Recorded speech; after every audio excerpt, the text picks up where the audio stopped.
Arrancamos este último bloque ya con la presencia en forma virtual del diputado nacional Fabio Keitler para analizar la situación política y económica de la Argentina.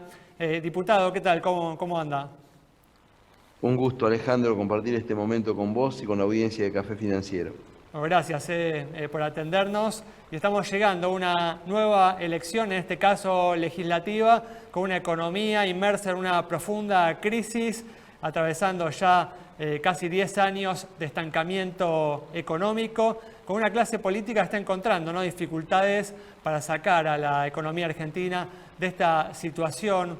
¿Qué cosas crees que se deben modificar? ¿En qué aspectos considerás que se debe trabajar para revertir esta situación en la que nos encontramos y lograr que la economía argentina vuelva a crecer tras estos 10 años de estancamiento? Bueno, cuando vos tenés un proceso de estancamiento tan largo como este, vos tenés que pensar que el problema es estructural, no es un problema de Juan o de Pedro.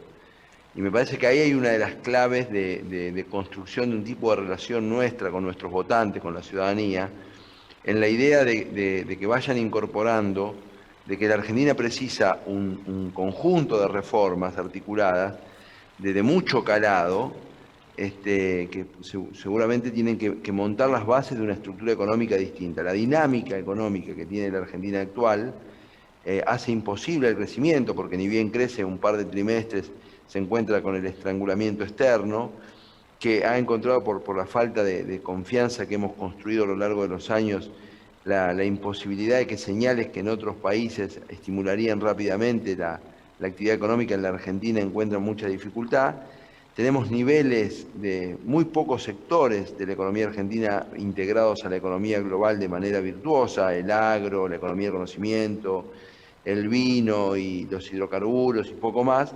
Entonces estamos ante un problema estructural y es importante sacar la conversación de la coyuntura, no porque no tenga responsabilidad el gobierno, que la tiene y mucho, en el manejo de la pandemia y en el manejo económico en el contexto de pandemia, sino porque las soluciones no nos alcanza la crítica al gobierno para la construcción de las soluciones, que en definitiva es la expectativa que tienen los ciudadanos, que alguien le muestre una visión. Yo creo, esta es una opinión basada en datos, pero la quiero poner en circulación, de que con todo el dolor que la pandemia ha traído, en el escenario post-pandémico van a pasar tres cosas importantes para Argentina. A ver.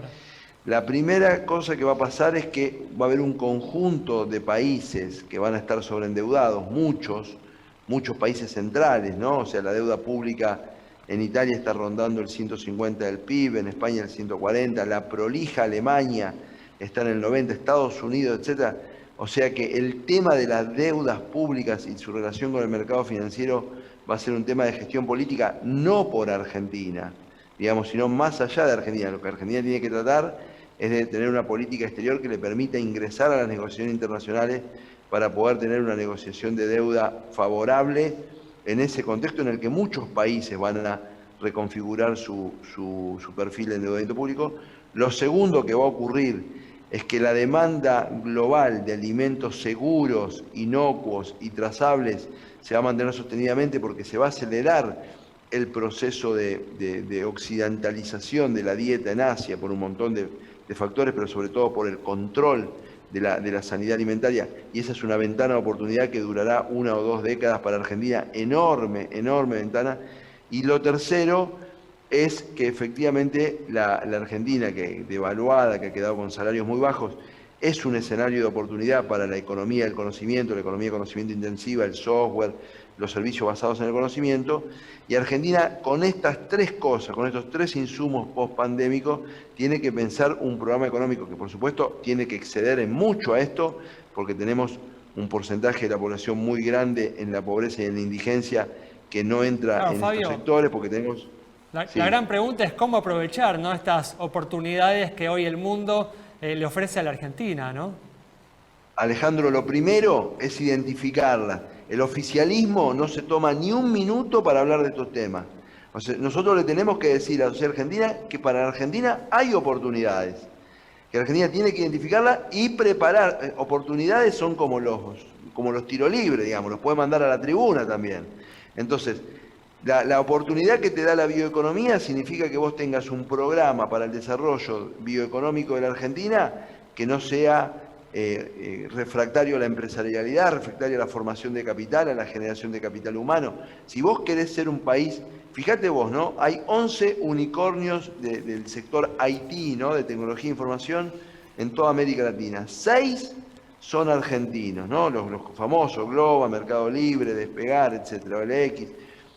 Y nosotros, eso es una enorme oportunidad para Argentina, porque esas empresas significativas, grandes, de volumen, a su vez contratan a pequeñas, a medianas, etcétera, y generan salarios muy altos, fenómenos de integración sociolaboral de alta calidad, etcétera.